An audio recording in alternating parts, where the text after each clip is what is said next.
আহক আপোনালোকক দেখাওঁ মোৰ আজি গাঁৱৰ পৰিৱেশ। আপোনালোকেতো কমেণ্টত সুধি থাকে ধৰ আপোনাৰ গাঁও ক'ত, ঘৰ ক'ত, মানে কি কথা বতৰা এইবিলাক সুধি থাকে। এতিয়া আপোনালোকক মোৰ ঘৰৰ পৰিৱেশ দেখাব আহিছোঁ, চাই লওক আপোনালোকে। এইটো মানে দাদাই অলপ মানে শাকৰ খেতি কৰিছে। তাৰপিছতে ঘৰতে খোৱা বস্তুটো হৈ থাকে আৰু মানে ঘৰত কিনিব নালাগে যেতিয়া। আৰু গাঁৱৰ পৰিৱেশ আপোনালোকে গমেই পায়, যোন গাঁৱত থাকে ধৰক।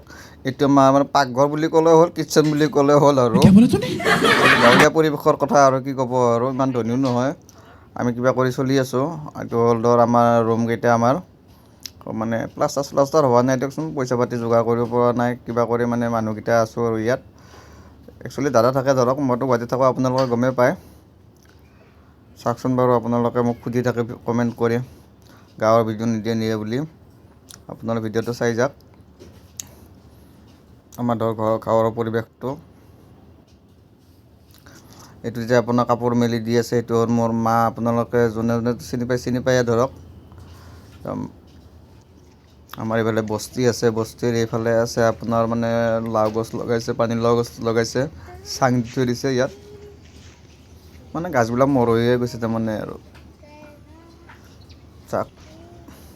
সেইফালে পথাৰ আছে, মানে এইবিলাক দলটো বুলি কয় মানে আৰু। এইটো মাহ, চাই লওক ভিডিঅ'টো। এইটো হ'ল আমাৰ গোহালি ঘৰ, গৰু বন্ধা ঘৰ।